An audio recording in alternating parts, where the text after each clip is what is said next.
Hi, I'm Tom. I'm Molly. Welcome to Friends at Gameology, hosted by MoonlightCrew.com Reviews for science. in 7 minutes or less. Teen Titans deck building game. DC as another Cryptozoic Cerberus Engine game.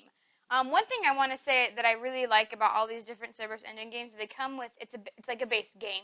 It is an expansion, but the game is in the box. You don't have to play with others, which is nice because you have one box if you want to play. So this one comes with 8 new heroes, which are Teen Titans. I was super excited to hear about this one because I watched Teen Titans as a kid, and I really enjoyed it, and so I was super excited to see them. Raven happens to be my favorite, and so I was happy to see those. It also comes with 12 new villains, and of course more main deck, 100 and something, 13 maybe, main deck cards. So the main focus on this one, I would say, is about controlling cards. So that's what it adds as far as anything new. Otherwise, it's the same base game. You have your main deck cards you buy. You try to get the most points by getting the villains or any combination of the cards out in front with most points. And that's the game. So simplicity versus complexity. This game does amp up the complexity a little. It's not very complex, but when Molly said controlling cards, you control cards by either playing them or having ongoing cards in front of you in play. And this has a ton more ongoing cards than any other set. Yes. And so a lot of times you'll just find yourself looking at interactions between the ongoing cards, and that's going to take a little bit longer. But I mean, for people that have played any of the other DCs or any other Cerberus Engine games, this will be just as simple. Yeah, I would say it's a little bit more complex because the timing of what, if you want to, because you have ongoing cards that will let you do certain things later. So maybe on your next turn you want to do that, but something else came out, so you want to change your mind. So yeah, there are a few more choices that you're making, but it's the same basic game. Once you understand what controlling a card means, it means having an ongoing out already, or anything you play. You control it when you play it. So that's not in your hand, pretty much. So once you understand that, easy peasy. Luck versus strategy. There's a lot of strategy in this game. There are a lot of 2 and 1 power cards. I would think more than any other set. And in fact, I think the set tends to capitalize on that, as well as the fact that the cards are very interdependent.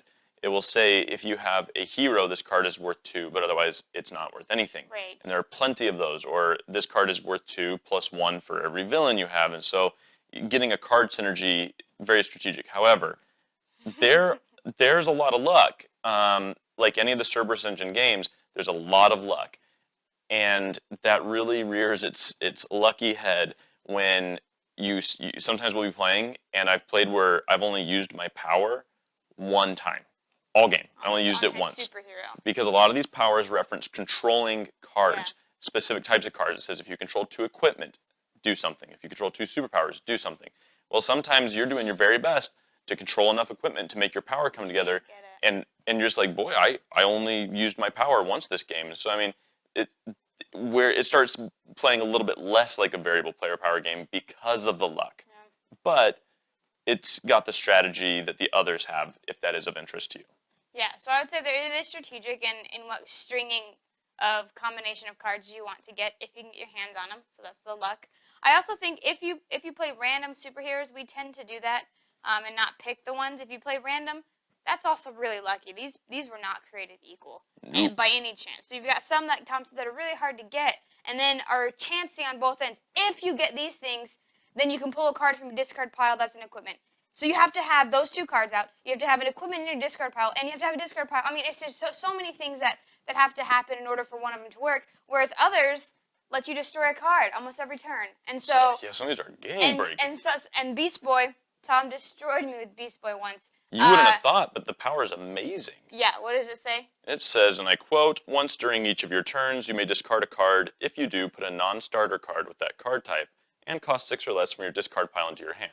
So if you have a kick and you have a really good superpower in here, so you can discard your kick and put your superpower back in, and that's what Tom did, and he kept on attack. It happened to be an attack, so he attacked me over and over again.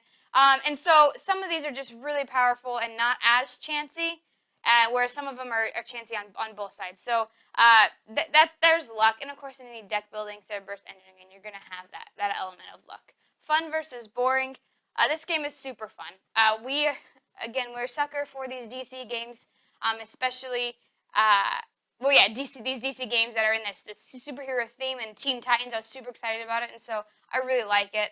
Even though it has those luck problems, I'll still play it if people can play fast enough. If it's a short enough game. If you have too much analysis paralysis, it's not the game to have analysis paralysis in because there is so much luck. I feel like you shouldn't have that problem. This game is very fun. I think it fits quite nicely in with the rest of them. I would still say to maybe get it last, just because I mean I think the expansion order tended to work out, and I don't know if that was deliberate or if it just happened that way or if it's just because I played it that way. But this is very fun. But I would say play the other ones first, get a feel for how like DC Vanilla plays, and then go with this because you'll see a stark contrast using these cards, and I find that to be very fun. But I also think the contrast is fun. So knowing the base set cards has helped make these cards more fun to me. That's my recommendation to you, Internet. BGG rating. I'd give it a 10. I'd mix this in with any of the other decks. I'd give it a 9. Pretty good game. Whenever we get to multiples of 500 subscribers, we give away a free glitter painting of your favorite superhero icon if you're the lucky winner. But you have to be a subscriber, so subscribe now. Because it could be you that wins. Teen Titans deck building game. We've presented the evidence. You be the judge.